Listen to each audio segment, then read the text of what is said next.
बाळासाहेबांच्या जन्मशताब्दीच्या निमित्तानं उद्धव ठाकरे यांनी अनेक विषयांवर भाष्य केलं। वादळाशी कसं खेळायचं हे आम्हाला माहीत आहे असं म्हणताच उद्धव ठाकरे यांनी भाषणाला सुरुवात केली। ठाकरे नाव पुसायला अनेक जण उतरतायत, मात्र त्यांना ते पुसता येत नाही असं म्हणत उद्धव ठाकरे यांनी विरोधकांवर जोरदार निशाणा साधला। तर शिवसेना संपणार नाही, शिवसेना विचार आहे, शिवसेना अंगार आहे असं म्हणत उद्धव ठाकरे यांनी विरोधकांना ठणकावलंही।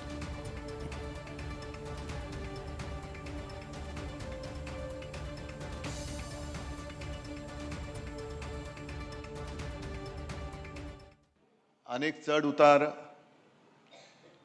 आपण सर्वांनी पाहिले, अनुभवले। मगाशी राज पण आला। आम्ही दोघांनी आमचं बालपण एकत्र गेलं आणि एक गोष्ट खरी आहे की आम्ही वादळामध्ये खेळत मोठी झालेली मुलं आहोत। त्याच्यामुळे वादळाची कसं लढायचं हे आम्हाला कोणी शिकवण्याची गरज नाही, पण वादळाची जसं लढायचं असतं तसं वादळाची जबाबदारी खांद्यावरती पेलणं किती कठीण असतं हे ज्याच्या खांद्यावरती जबाबदारी येते त्यालाच ते कळू शकतं।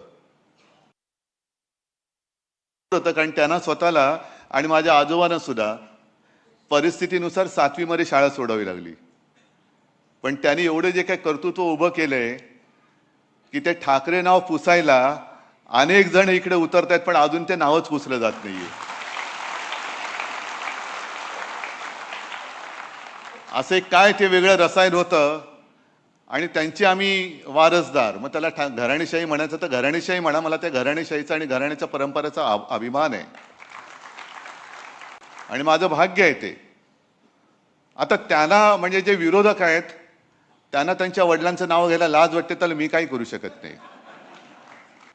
शिवसेना हा केवळ राजकीय पक्ष नाहीये आणि भाजपला जर का असं वाटत असेल की शिवसेना ते संपवतील, शिवसेना तुम्ही संपू शकत नाही, कारण शिवसेना हा पक्ष नाही, शिवसेना हा विचार आहे,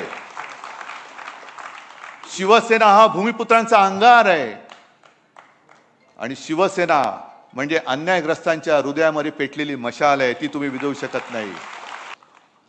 आज तुम्ही हा हॉल भरलाय, समजा कोणीच नसतं, मी एकट्याहून काय भाषण करणार, पण तुम्ही सगळे, तुम्हाला अनेकांना काही मी दिलेलंच नाहीये तरी सुद्धा तुम्ही जागेवरती ठाम आहात। वाईट वाटतं, जरूर वाटतं। अनेकांना असं वाटतं की यार याला काय भावना आहेत की नाही, वाईट जरूर वाटतं। जेव्हा माणसं विकली जातात त्यावेळेला वाईट जरूर वाटतं, अरे यांना कळते का आपण काय करतोय, कोणासाठी, आम्ही तरी कोणासाठी काय लढतो आहोत। ही लढाई तुमची आहे, पण ते लढत असताना जेव्हा माणसं विकली जातात तेव्हा वाईट वाटतं आणि मग असं वाटतं की या लढाईला काय अर्थ आहे की नाही।